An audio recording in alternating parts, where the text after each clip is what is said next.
では姿勢が悪いとなぜ自律神経に悪影響が出てくるのか。それは姿勢が悪くなると。こんにちは、野村整骨院院長の野村明夫です。はい、本日は自律神経の乱れと姿勢の関係についてお話しします。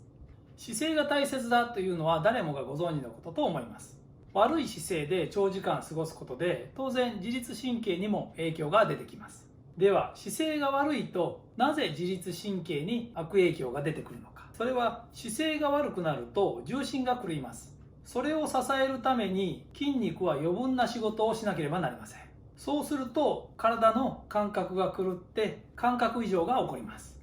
感覚とは自分自身のあなた自身のコミュニケーションです。つまり感覚異常が起こると正確に自分自身のことを把握することができなくなります。また感覚異常が起こるとご自身の考えですね、この思考が優先しすぎてしまいます。姿勢が悪い状態で長時間過ごすとそのストレスが脳に伝わりネガティブなことを考えるようになったり過去にとらわれたり同じ考えがぐるぐると回ってしまうこともあります。このように姿勢が悪いと様々な悪影響が体に出てきます。本日は姿勢の中でも最も重要だと思えるこの首ですね、頸椎に絞って話を進めていきます。首の姿勢、首の位置ですね。首の位置が例えばこういう風になってたり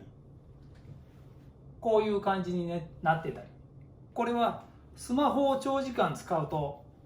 こういう感じになりますよね。あとパソコンを長時間使うと知らず知らずに画面にこう首を近づけるような感じで首が前に突き出るような姿勢になると思います。このように最近ですとパソコンやスマホの影響でこの首の姿勢が非常に悪くなっている方が多いと思います。このような姿勢になると首の筋肉が緊張して硬くなります。筋肉が硬くなると縮む力が働きますのでこの首を通る神経を圧迫して細くします。私はこれを神経の詰まりと表現しているんですが、こうなると正確な情報や命令が伝わりにくくなったり間違った内容が伝わったりもしくは全く伝わらなかったり、もちろん脳からの指令も体の各部分に届きにくくなったりします。そして体が思うように動かないと感じるようになります。自律神経失調症やうつの症状で体が鉛のように重たくなるというのがありますが、これは先ほどの神経の詰まりにより筋肉に正確な命令が行き届かなくなってそのような状態になっていると思います。それでは今から頸椎、この首ですね、首の姿勢の正し方についてお話しします。ほとんどの方は首ですね、頭が下にこう下がっている方ですね、スマホをずっと使い続けている方、もしくはこの首全体が前に出ている方ですね、こういった方が多いと思いますので、この状態から正しい姿勢に戻す方法をお話します。横から見ていただいた方が分かりやすいと思いますので、まず普通に立ってください。こういう感じで出ていると思うんで、だいたい首が前に出ている方は巻き肩のように猫背になっている方が多いですね。この状態で首ですね、頭を真上を向きます。できるだけいっぱい向きます。ぐーっと向きます。そして今度は手のひらを前に向けます。前に向けてその状態のままずっと上に上げていきます。で、上まで行ったら今度はこの手のひらを外側に向けます。外側に向けてそのまま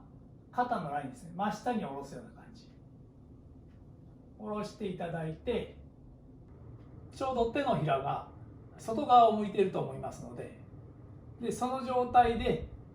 この手のひらですね、手のひらのところにちょうどガラスがあると思ってください。そしてそのガラスを拭くように後ろにこう回します。結構きついかもしれません。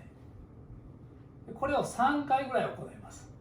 3回ぐらい行って後ろに行った時そのまま手を後ろから下ろします。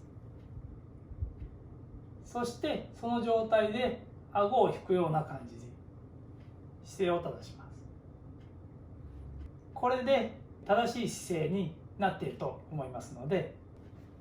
姿勢が悪くなったな、崩れているなと感じたり、もしくは仕事場の同僚の方とか友達にご自身の姿勢を見ていただいて、どういう状態になっているか、スマホで撮影してもらってもいいですね。ご自身の今の姿勢がどういうものかっていうのも知ることも大切ですので、そういうふうに確認してみるのもいいかもしれません。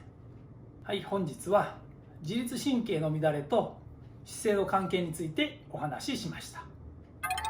はい、今後も自律神経関係の情報、うつ、パニック、不安、不眠などを含みます。自律神経を整えるさまざまな改善方法、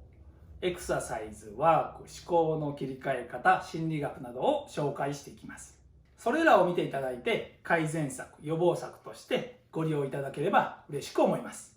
ですからお見逃しのないようにチャンネル登録をよろしくお願いします。最後にお知らせです。裏チャンネルでは